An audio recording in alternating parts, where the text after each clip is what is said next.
Hello everyone, I hope you guys are doing well. तो कहानी कुछ ऐसी है कि फाइनली आफ्टर 2.5 years फाइनली आज वो दिन आ गया है कि जब मेरी कनाडा की जर्नी स्टार्ट होने वाली है। तो सबसे पहले तो वीडियो क्वालिटी के लिए मैं आपसे माफ़रत चाहता हूँ। मेरा मूड तो यही था कि मैं कोई नया फ़ोन लेके यहाँ से जाऊँ, मगर कराची के हालात आजकल कुछ इस तरह के हैं कि मैं जो है ना डोनेशन नहीं करना चाह रहा था। कनाडा जाने से पहले वैसे ही काफ़ी ख़र्चा हो चुका था, टिकट्स वगैरह भी काफ़ी एक्सपेंसिव पड़ी थी। तो तैयारी ऑलमोस्ट कंप्लीट हो चुकी है, आप देख सकते हो बैग्स वगैरह रेडी है और बस निकलने की तैयारी है। तो वैसे तो मैं रास्ते में भी कुछ शूट्स वगैरह लेना चाहता था, और मगर लेकिन अभी जिस तरह की सिचुएशन है कराची की तो मुनासिब नहीं है। तो बेहतर यही है कि मैं एयरपोर्ट पहुंच के ही फिर आपको रिपोर्ट करूंगा। भाई सीन ये है कि इस वक्त हम लोग एयरपोर्ट पहुंच चुके हैं, सही है ना। मिक्स फीलिंग है बस, बट मोस्ट इम्पॉर्टेंटली इस वक्त मैं बहुत ज़्यादा एक्साइटेड हूँ। ठीक है, तो अंदर चेक इन करते हैं, फिर आपको बताता हूँ क्या सीन है। चेक इन काउंटर पे हम लोग आ चुके हैं, इस वक्त वेट कर रहे हैं वेरीफाई टू फ्लाई का। इवन दो मैंने अपने डॉक्यूमेंट सबमिट कर दिए थे, और लेट सी उन्होंने कहा है कि लाइन में लगें, तो वो बताएंगे अभी क्या होता है। तो आई एम वेटिंग। हाँ भाई, सीन ये है कि चेक इन हो गया है, ठीक है, बोर्डिंग पास वगैरह भी मिल गया है मुझे, और अब जो है ना मैं जा रहा हूँ इमिग्रेशन की तरफ। तो इमिग्रेशन करवा कर फिर आपसे बात करते हैं। टाइम बहुत है अभी, मैं थोड़ा सा जल्दी आ गया था। तकरीबन इस वक्त जो है ना कोई 1 बज रहा है, और कोई 4 बजे तक की जो है ना वो हमारी फ़्लाइट है, मतलब 3:45 पे जो है ना वो फ़्लाइट। तो बस अभी बोर्डिंग में वेट करेंगे, तो फिर फ़्लाइट में जाके फिर आपको अपडेट करता हूँ। हम फ़्लाइट में ट्रैवल करने के लिए रेडी है। तो मेरी जो फ़्लाइट है बेसिकली वो है कनेक्टिंग। पहले हम अबू धाबी जाएंगे, उधर तकरीबन कोई 5-6 घंटे का स्टे है, फिर वहाँ से फिर हम आके ट्रैवल करेंगे। तो बस अभी फ़्लाइट का ऑलमोस्ट टाइम हो गया है, 30 minutes to fly Karachi to Abu Dhabi. तो हम गोइंग इन द प्लेन, फिर आपसे आगे मिलाऊंगा। प्लेन में एंटर हो चुके हैं हम लोग, और अपनी जो है ना वो सीट ढूंढने के लिए निकला हूँ। सीट ढूंढने की जो है ना वो जद्दोजहद जारी है। अबू धाबी एयरपोर्ट पे हम लोग पहुँच गए हैं। ड्यूरिंग द फ्लाइट मैंने वीडियो इसलिए नहीं बनाई क्योंकि रात का टाइम था और उन्होंने बिल्कुल ब्लैकआउट सीन किया हुआ था। तो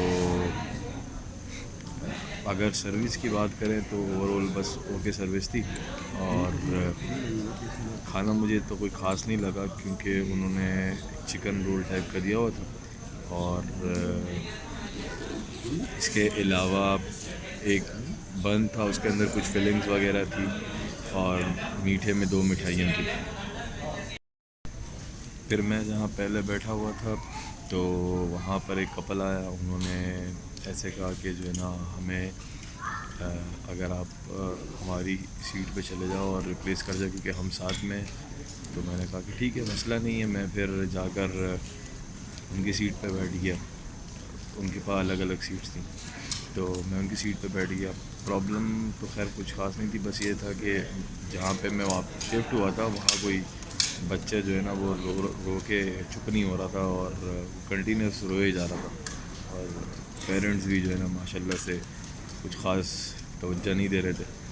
तो खैर ओवरऑल फ़्लाइट बस ओके थी। मैं एक फ़्लाइट तो खैर कराची से अबू धाबी की जर्नी जो है तो तकरीबन 1 आवर 50 मिनट्स की होती है, तो वो इतनी लंबी जर्नी नहीं थी।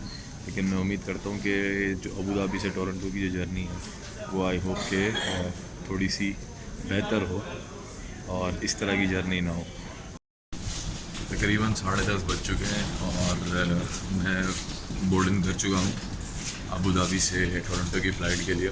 मैंने कभी इतना लंबा सफ़र किया नहीं, तो बहुत अजीब सा सफ़र गुजरा है। ये 6 घंटे का ले ओवर जो है ना छोटे छोटे पावर नैप्स लेके गुजारा है, और मज़े की बात यह कि अभी 14 आवर्स का मज़ीद ट्रैवल बाकी है। तो लेट्स सी कैसा गुजरता है। यार इतना लंबा कोई ले ओवर था, लेकिन विंडो सीट नहीं मिली। काश विंडो सीट मिल जाती, थोड़े से नज़ारे कर लेते, टाइम पास हो जाता। 14 घंटे का सफ़र है, कैसे निकलेगा पता नहीं, निकालना। अबू धाबी से उड़े हम तो तकरीबन कोई 2 घंटे हो गए लंच दिया है, ठीक है। राइस है विद, और ये बन है, ये कुछ रायता वगैरह है, और ये कुछ स्वीट डिश। लंच करने के बाद जो है ना मैं सो गया था, क्योंकि बहुत ही कोई ख़तरनाक जो है ना जेट लैग वाला सीन हुआ था। मैं रात की जो फ़्लाइट थी कराची से अबू धाबी की, वो तकरीबन 5 बजे की थी, तो पूरी रात का जागा हुआ था। फिर उस फ्लाइट में सो भी नहीं पाया था, तो बस लंच करते ही सो गया था। और ये जो 13-14 घंटे की फ़्लाइट थी, इसने जो मेरी टोरंटो कनाडा आने की एक्साइटमेंट थी वो सारी ख़त्म कर दी, ठीक है ना। ये जहाज़ की जो फ़्लाइट है वो 2-3 घंटे की अच्छी लगती है भाई, ये 13-14 घंटे की फ़्लाइट पता नहीं लोग कैसे कर लेते। ऊपर से मुझे जो है ना वो सीट भी सेंटर में मिली थी, तो बार बार किसी को ये बोलना कि यार एक्सक्यूज़ कर दो, जाना है, ये वो भी अच्छा नहीं लग रहा था, ठीक है। तो बस इसी तरीके से सफ़र निकला है। और अगर एतिहाद एयरवेज़ की सर्विस की बात करें तो सर्विस तो वैसे उनकी अच्छी थी, मगर मुझे खाना थोड़ा सा पसंद नहीं आया। खाना मुझे लगता है कि इम्प्रूव हो सकता था। उन्होंने हमें 3 मील्स दिए थे, सही है ना, 2 कंप्लीट मील्स थे और एक ब्रंच था। तो ब्रंच में सैंडविच और ब्राउनी था, बाकी 2 कंप्लीट मील्स थे, ठीक है। अभी जो है ना मैं जा रहा हूँ बैगेज और जो है ना वो लगेज क्लेम के लिए, और उसके बाद इमिग्रेशन के लिए जाऊँगा, ठीक है ना। तो जो भी सिस्टम होता है यहाँ पर, मैं जब फ्री होता हूँ तो फिर आप लोगों को बताता हूँ।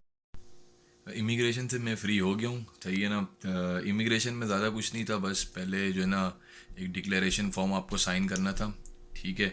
उसमें कोई ऐसे गुड्स वगैरह अगर आप लेकर आए हो, ठीक है ना, जैसे खाने का सामान वगैरह है, कोई आर्म्स एंड एम्यूनेशन है, तो आप डिक्लेयर कर दो। या जो भी चीज़ें आप लोग अगर कैनेडियन डॉलर 10,000 से ज़्यादा लेकर आए हो, तो वो सब आपको डिक्लेयर करना था, ठीक है। वो करने के बाद फिर आप जो है ना केस इमिग्रेशन ऑफिसर के पास जाओगे, वो आपसे वही सवालात पूछेगा, कोई ऐसी चीज़ लेकर तो नहीं आए हो, डॉलर्स कितने लेकर आए हो, ये सब चीज़ें पूछ के फिर वो आपको 2 चीज़ें होंगी।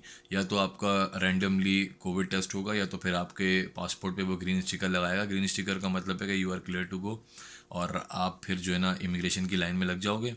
फिर उसके बाद इमिग्रेशन की लाइन में लगने के बाद मैं जब फर्दर के इमिग्रेशन ऑफिसर के पास गया, तो उसने मुझसे जो है ना वो पासपोर्ट, मेरा COPR मुझसे मांगा, वो मैंने उसको दे दिया।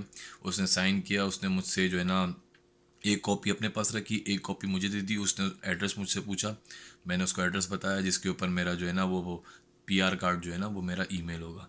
तो वो मैंने उसका एड्रेस बता दिया जो मेरा था। तो ये सब करने के बाद फिर मैं वहाँ से निकल गया, और अब मैं घर पे आ गया हूँ। तो बस इतना सा सीन था, इतनी सी जर्नी थी PR की। फाइनली कनाडा के अंदर बैठे हैं, ठीक है। अभी नए हैं, एक्साइटेड भी हैं बहुत ज़्यादा। तो बस इतने ही आज के लिए इतने ही काफ़ी है। और अगेन वीडियो की क्वालिटी के लिए मैं फिर से आपसे सॉरी करता हूँ, मगर ये कि गोइंग फॉरवर्ड इंशाल्लाह अब इधर आ गए हैं तो अब नया फ़ोन भी ले लेंगे, और वीडियो की क्वालिटी में भी आपको इंशाल्लाह कंटेंट के साथ क्वालिटी भी आपको अच्छी मिलेगी। तो अगर तो आप यूट्यूब पे देख रहे हो वीडियो, तो चैनल को सब्सक्राइब करना नहीं भूलो। कमेंट करके बताओ किस तरह का कंटेंट देखना चाहते हो, ठीक है। अगर फेसबुक पे देख रहे हो तो फॉलो करो, वहाँ पर भी कमेंट करके बताओ कि आप किस तरह का कंटेंट आगे देखना चाहोगे। इसके अलावा इंस्टाग्राम पे फॉलो करो, छोटी मोटी अपडेट्स वहाँ पर आएंगी, और इन जनरल भी इंस्टाग्राम पे फॉलो कर सकते हो यार, इजी सीन है, ठीक है। तो मिलते हैं फिर इंशाल्लाह नेक्स्ट वीडियो में। Take care, good bye.